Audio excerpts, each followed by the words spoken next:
Chapter 8 muscle power fitness club. Arohi ने reports को ध्यान से देखा। सब कुछ सामान्य था, लेकिन उसकी सुनने और देखने की ताकत में जो बदलाव आया था वो बिल्कुल असामान्य था। उसने मन ही मन कहा, ये कैसे हो सकता है? मेरी सुनने की शक्ति इतनी तेज हो गई है कि दूर की आवाजें भी साफ सुनाई दे रही हैं। मेरी नजरें इतनी तेज हो गई हैं कि हर छोटी छोटी चीज भी साफ दिखाई दे रही है। क्या ये सब उस खतरनाक एक्सपेरिमेंट का असर है? कुछ पल के लिए वो सोच में पड़ गई। लेकिन अगर ये एक्सपेरिमेंट की वजह से हुआ है, तो क्या मेरे शरीर में और भी बदलाव आए हैं? और अगर हैं, तो क्या इनके कोई साइड इफेक्ट होंगे? ये सोचकर उसके दिल में डर के साथ जिज्ञासा भी जागी। फिर अचानक उसके दिमाग में एक जबरदस्त ख्याल आया। मुझे अपनी ताकत का पता लगाना होगा। मुझे खुद को टेस्ट कराना होगा कि मैं अब कितनी मजबूत हूँ और मेरी शारीरिक और मानसिक क्षमता कितनी बढ़ गई है। इस सोच ने उसे जोश से भर दिया। आरोही ने अपने इस ख्याल पर खुद को शाबाशी दी और रिपोर्ट्स को बैग में रखते हुए अस्पताल से बाहर निकल पड़ी। अब उसके कदम तेजी से किसी नए लक्ष्य की ओर बढ़ रहे थे। उसने मन ही मन तय कर लिया था कि सबसे पहले वो ऐसी जगह ढूंढेगी जहां अपनी स्पीड, ताकत और रिफ्लेक्सेस का परीक्षण कर सके।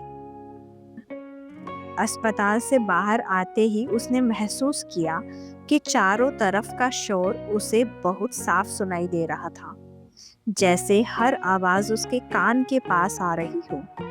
हर चीज इतनी साफ और स्पष्ट दिखाई दे रही थी कि उसे खुद पर यकीन नहीं हो रहा था।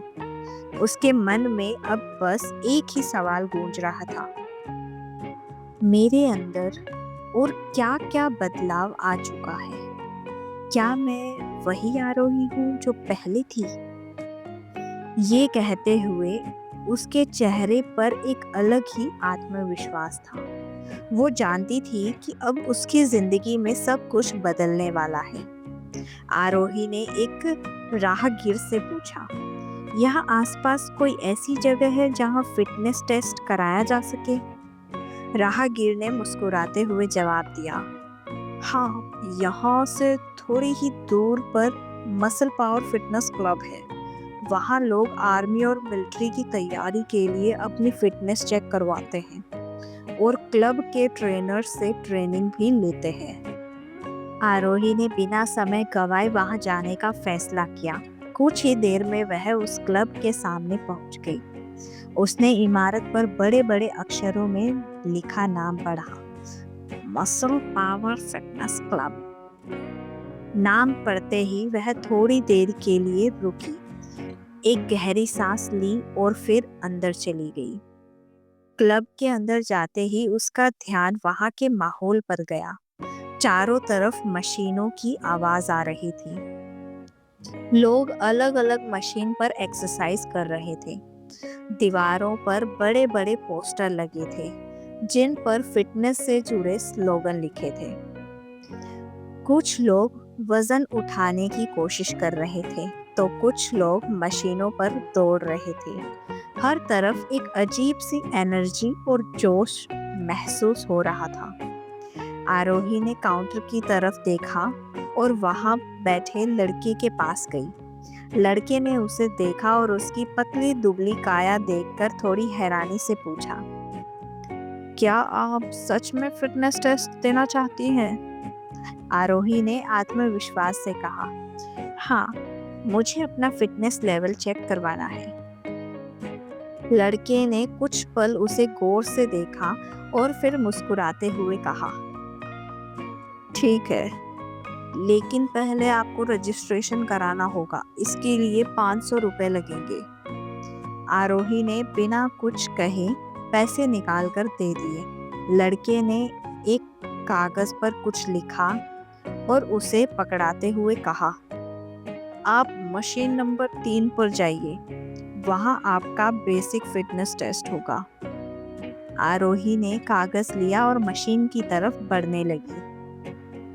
उसकी चाल में आत्मविश्वास था। रास्ते में कुछ लोग उसे देखकर आपस में फुसफुसा रहे थे, लेकिन आरोही को उनकी बात की परवाह नहीं थी। वह बस अपनी मंजिल की ओर बढ़ रही थी। आरोही जब बताई गई जगह पर पहुंची तो वहां पहले में से कुछ लोग मौजूद थे। उसने देखा कि 3 लड़के थे जो शायद फिटनेस टेस्ट देने आए थे। उनके चेहरे पर हल्की मुस्कान थी और वे आपस में बात कर रहे थे। उनके पास एक लड़की खड़ी थी जिसने क्लब की यूनिफॉर्म पहन रखी थी। उसके कपड़ों पर एक बैच लगा हुआ था जिस पर लिखा था ट्रेनर। आरोही ने चारों तरफ नजर दौड़ाई और फिर सीधे उस लड़की की ओर बढ़ी। आरोही को देखते ही तीनों लड़कों के चेहरे पर एक अलग सी मुस्कान आ गई। ये कोई नई बात नहीं थी, क्योंकि आरोही की खूबसूरती साधारण मेकअप के बिना भी बेमिसाल थी। उसकी आत्मविश्वास भरी चाल और व्यक्तित्व अपने आप में आकर्षण का केंद्र था। आरोही ने ट्रेनर से कहा, मैम मुझे फिटनेस टेस्ट देना है। ट्रेनर, जिसका नाम अंजलि था, उसने बिना किसी भाव के उसे देखा और पूछा, टोकन है?